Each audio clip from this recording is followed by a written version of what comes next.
Assalamualaikum warahmatullahi wabarakatuh. Alhamdulillah kita bertemu lagi di channel Nasrus Sunnah. Kita akan sama-sama dengarkan jawaban sekaligus bantahan dari Ustadz atau Kiai Mujiman, ya, Ustadz Mujiman yang berorganisasi di Muhammadiyah. Ini Muhammadiyah asli loh. Ini Muhammadiyah tulen yang tidak terkontaminasi dengan ritual-ritual bid'ah. Sekali lagi saya katakan, ini Muhammadiyah yang asli. Nah, berkaitan dengan tuduhan sebagian orang ya menuduh kita, mungkin saya dan antum yang sudah ngaji sunnah ini sering dituduh ketika menguburkan jenazah seperti menguburkan bangkai kucing. Bahkan yang lebih dari itu, saya mendengar sendiri, demi Allah ini di depan saya, mungkin orang tersebut tidak tahu kalau saya juga ngaji sunnah, ngaji salafi atau yang mereka sebut wahabi. Jadi orang tersebut mengatakan orang-orang wahabi itu kalau menguburkan jenazah tidak ditidurkan alias diberdirikan. Subhanallah, teman-teman. Ini luar biasa. Padahal mereka tidak pernah ikut kita ketika menguburkan jenazah. Dan mereka pasti tidak pernah melihat bagaimana prosesi penguburan jenazah yang dilakukan oleh orang-orang salafi. Dan mungkin mereka menganggap kita seperti itu karena kita tidak punya ritual-ritual khusus setelah prosesi penguburan selesai, seperti tahlilan, misalkan 3 hari, 7 hari, 40 hari, 100, 1000, haul, dan yang semisalnya. Kemudian di kuburan juga kita tidak ada ritual-ritual talqin. Yang ngapain mentalkinkan orang sudah meninggal dunia? Karena ini bertentangan dengan sabda Rasulullah SAW yang sahih. Rasulullah bersabda, lakinu mautakum la ilaha illallah. Talkinkan orang yang hendak meninggal dunia. Sekali lagi saya ulangi, Rasulullah bersabda, lakinu mautakum la ilaha illallah. Talkinkan orang yang hendak meninggal dunia. Orang yang hendak meninggal dunia maksudnya orang yang sebentar lagi akan meninggal dunia. Artinya dia masih hidup. Maka kita diperintahkan oleh Rasulullah untuk mentalkinkan atau menuntunnya dengan kalimat la ilaha illallah, dengan harapan kalimat la ilaha illallah tersebut adalah kalimat yang terakhir diucapkan oleh lisannya. Sebagaimana yang Rasulullah sabdakan dalam hadis yang sahih juga, man kana akhiru kalamihi la ilaha illallah dakhala jannah. Barang siapa yang akhir hidupnya yaitu lisannya mengucapkan kalimat tauhid la ilaha illallah, maka tempatnya di surga. Maka ini mungkin yang menjadi tuduhan-tuduhan sebagian saudara kaum muslimin kita menuduh kita ketika prosesi penguburan jenazah seperti menguburkan bangkai kucing, atau bahkan tuduhan yang lebih aneh lagi, Wahabi dituduh menguburkan jenazah dengan cara berdiri, tidak ditidurkan. Baik teman-teman, kita akan lihat bantahan yang Masya Allah ini luar biasa. Kiai Mujiman ini teman-teman, sekali lagi saya katakan ini Muhammadiyah yang tulen, yang asli teman-teman. Luar biasa penjelasannya, mudah dicerna dan syarat dengan ilmu dan belum terkontaminasi. Baik, kita lihat videonya sama-sama teman-teman. Ini dia. Ada orang yang mengatakan kalau orang meninggal lalu tidak pakai selamatan tahlilan itu seperti ngubur kucing. Baik, ini satu ungkapan yang barangkali sering kita dengar. Ini tidak sepenuhnya benar. Kenapa? Karena dulu para sahabat Rasulullah SAW yang meninggal tidak ada riwayat diadakan acara selamatan semacam itu. Apakah mereka seperti ngubur kucing? Tidak. Mereka adalah generasi terbaik umat ini. Rasul sudah menyebutkan khairul qurun qarni, sebaik-baik generasi adalah generasiku. Masya Allah. Jadi justru itu malah sebaik-baik generasi seperti itu. Nah, tidak ada riwayatnya siapakah ketika Khadijah meninggal dunia yang memimpin tahlilan. Siapa yang memimpin? Lalu kemudian siapa yang menyiapkan gedang rojo? Ada enggak? Ada yang tahu?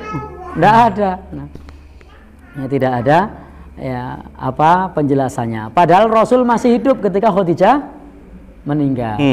Kemudian ketika Ibrahim putra Rasulullah SAW meninggal, siapakah yang menyiapkan besean? Ya Allah. Untuk tahlilannya Ibrahim? Siapa yang menyiapkan ada besek? Riwayatnya? Tidak ada.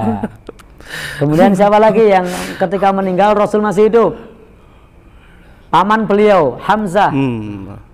Itu orang yang meninggal dunia ketika Rasul masih hidup. Apakah Rasul mimpin tahlilan? Enggak. Tidak.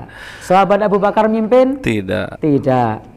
Sahabat Umar mimpin? Tidak juga. Tidak. Ini perkara orang meninggal di zaman itu tuh banyak. Jadi perkara orang meninggal di zaman ketika Rasul masih hidup itu banyak, tapi tidak ada riwayatnya. Nah, padahal untuk melakukan itu mereka mampu dan bisa, tapi sangat tidak mampu. Mereka kerjakan. Tidak dilakukan juga. Mereka mampu. Bisa tidak mereka baca tahlil? Bisa. Bisa tidak mereka melakukan 3 hari 7 hari? Bisa. Nah, tetapi tidak mereka lakukan. Sehingga ini penting bagi kita untuk melihat bagaimana praktek Nabi dan para sahabat. Andai ungkapan tadi benar, maka nyun sewu ungkapan ini justru malah nyun sewu mencela para sahabat. Karena para sahabat begitu cara memakamkannya, cara ngurus jenazahnya. Apakah kita tega mengatakan Nabi dan para sahabat itu kaya ngubur kucing? Kan tidak tega kita. Ya, karena faktanya Nabi dan para sahabat penguburannya tidak pakai uburampe tahlilan atau selamatan semacam itu. Sehingga kalau dibilang kalau tidak dilakukan tahlilan seperti ngubur kucing. Nah, lalu bagaimana dengan Nabi dan para sahabat? Apakah kita tega mengucapkan mereka seperti ngubur kucing? Padahal Rasul sallallahu alaihi wasallam itu asyraful anbiya wal mursalin. Jadi Nabi yang paling mulia, utusan yang paling mulia. Kemudian para sahabat seperti sahabat Abu Bakar itu adalah afdalul ummah ba'da nabiyhi. Umat yang paling afdal setelah Nabi sallallahu alaihi wasallam. Ketika Rasul wafat, apakah sahabat Abu Bakar melakukan tahlilan? Tidak. Padahal beliau adalah afdalul ummah ba'da nabiyhi. Orang yang paling afdal setelah Nabi sallallahu alaihi wasallam. Itu tidak dilakukan oleh beliau. Ya, paling tahu masalah agama, tetapi ternyata tidak dilakukan hal tersebut. Dan pada saat itu memakamkan Rasulullah Sallallahu Alaihi Wasallam tidak pakai selamatan uburampe mulai dari berapa? 7 hari, 40, 100. Andaikan terjadi di mereka, saya yakin hadisnya tidak cuma 1 atau 2. Betul. Hadisnya akan ada ratusan, bahkan bisa jadi hadisnya ribuan. Karena banyak orang yang meninggal di zaman itu. Orang-orang yang pada saat perang Badar meninggal, ada enggak? Ada. Yang perang Uhud meninggal, ada enggak? Banyak. Nah, tetapi tidak dilakukan. Andai mereka melakukan itu, maka pada saat itu sahabat Nabi itu akan sibuk dengan tahlilan karena banyak orang yang meninggal pada saat perang.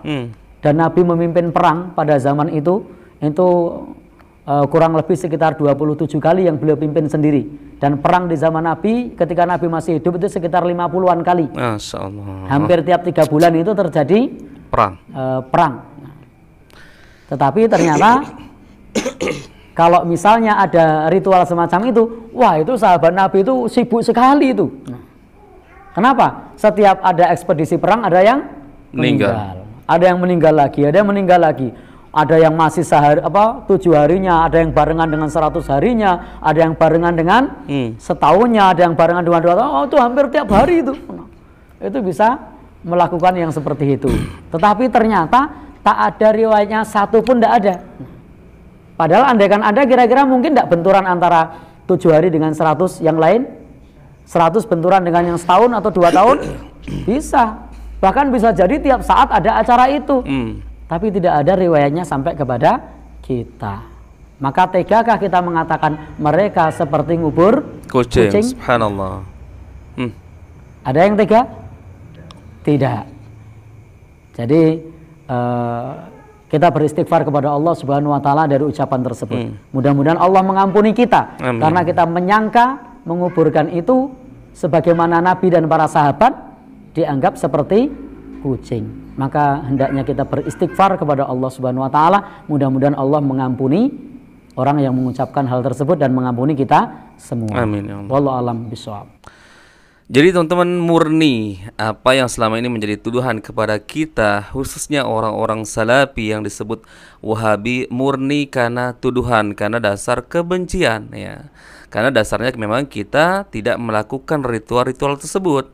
Kenapa kita tidak melakukan? Ya karena memang tidak ada contoh dari Rasulullah SAW, kemudian para sahabatnya, yang lebih jauh lagi para ulama, tabi'in, tabi'ut tabi'in. Sedangkan mereka disebutkan sebagaimana yang dikatakan oleh Kiai Mujiman, sabda Rasulullah, khairun nas qarni thumma alladhina yalunahum thumma alladhina yalunahum, sebaik-baik generasi atau manusia adalah di zamanku, yaitu para sahabat Nabi, kemudian setelahnya yaitu tabi'in, kemudian setelahnya tabi'ut tabi'in. Tentu mereka lah yang paling faham tentang masalah agama. Lah kalau memang ritual tahlilan ini 3 hari, 7 hari, dan haul 1000 hari atau yang semisalnya ya pernah dilakukan oleh Rasulullah, pasti riwayatnya sampai kepada kita. Bahkan mungkin riwayat hadisnya derajatnya sampai mutawatir.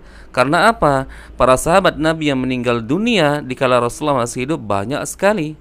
Ya, bahkan mungkin tahlilan ini bisa dilakukan setiap hari, karena bisa jadi ada yang baru meninggal tahlilan nanti malam, kemudian beberapa hari lagi ada yang meninggal, maka berbenturan terus waktunya. Ada yang baru 3 hari, kemudian ada yang meninggal lagi, ada yang 7 hari, ada yang 100 hari. Maka kalau memang benar itu pernah terjadi di zaman Rasulullah, pernah dilakukan, maka riwayatnya pasti mutawatir, dikarenakan banyak sekali para sahabat Nabi yang meninggal dunia di kala itu. Bahkan putra Rasulullah yang bernama Ibrahim dari budaknya Maria Al-Qibtiyah pun meninggal dunia ya ketika Rasulullah masih hidup. Akan tetapi tidak pernah ada riwayat Rasulullah membuat acara tahlilan kematian untuk putranya. Apakah Rasulullah tidak mencintai putranya yaitu Ibrahim? Kemudian ketika Rasulullah meninggal dunia, apakah Abu Bakar pernah kita mendapatkan riwayat mentahlilkan Rasulullah yang meninggal dunia? Apa kita ragu bahwa Abu Bakar mencintai Rasulullah? Tentu antum akan menjawab dengan akal sehat, Abu Bakar jauh lebih mencintai Rasulullah dibandingkan dengan kita-kita ini. Dan sebenarnya pertanyaannya lagi, apakah mereka mampu mengerjakan tahlilan tersebut? Mampu, ya. Mereka paling paham tentang agama, paling tahu apa lafaz tahlil, la ilaha illallah, dan ucapan-ucapan atau ritual-ritual yang dilakukan di zaman sekarang ini. Mereka semua mampu. Tidak ada penghalang bagi mereka seandainya mereka mau melakukannya. Akan tetapi pertanyaannya, kenapa mereka tidak melakukan? Karena memang tidak ada tuntunannya dalam Islam. Tidak ada anjurannya, tidak ada ajarannya dari Rasulullah SAW. Pasti riwayatnya mutawatir. Kalau seandainya ada riwayat ya Rasulullah mentahlilkan keluarganya, para sahabat yang meninggal dunia, putranya maupun sahabat-sahabat yang lainnya. Nah ini teman-teman, murni kita katakan bahwa ini adalah tuduhan berdasarkan kebencian kepada dakwah salafi atau yang mereka sebut Wahabi. Karena selama ini hanya salafi atau Wahabi yang berani meluruskan apa yang bengkok, berani menjelaskan bahwa ritual tahlilan itu tidak diajarkan dalam Islam dan tidak pernah ada tuntunannya dari Rasulullah. Bahkan tidak pernah ada riwayat satupun hadis tentang ritual tersebut. Maka wajar kalau kita dibenci, kadang dituduh dengan berbagai macam tuduhan. Dan antum semua pasti pernah terkena dengan tuduhan yang seperti itu. Saya dan antum, siapapun di luar sana yang sudah ngaji salafi ini atau yang disebut Wahabi, pasti akan mendapatkan tuduhan-tuduhan seperti itu. Namun alhamdulillah ada ustadz-ustadz kita, ustadz-ustadz sunnah kita, Ustadz Firanda, Ustadz Reza Basalama, ustadz-ustadz yang lain, bahkan dari organisasi Muhammadiyah yang Masya Allah seperti Kiai Mujiman ini betul-betul berpegang di atas Al-Quran dan Sunnah, insya Allah. Semoga Allah Azza wa Jalla istiqomahkan beliau, begitu juga istiqomahkan kita yang sudah ngaji sunnah ini di atas Al-Quran dan Sunnah sampai kita meninggal dunia. Dan semoga Allah Azza wa Jalla memberikan hidayah bagi siapapun di luar sana, teman-teman, saudara kaum kaum muslimin kita yang belum mengenal sunnah, baik orang-orang yang menuduh atau siapapun mereka, semoga Allah Azza wa Jalla mengenalkan yaitu dakwah sunnah ini. Barakallahu fikum, semoga video ini bermanfaat. Kita bertemu lagi insyaallah di video berikutnya yang jauh lebih bermanfaat. Assalamualaikum warahmatullahi wabarakatuh.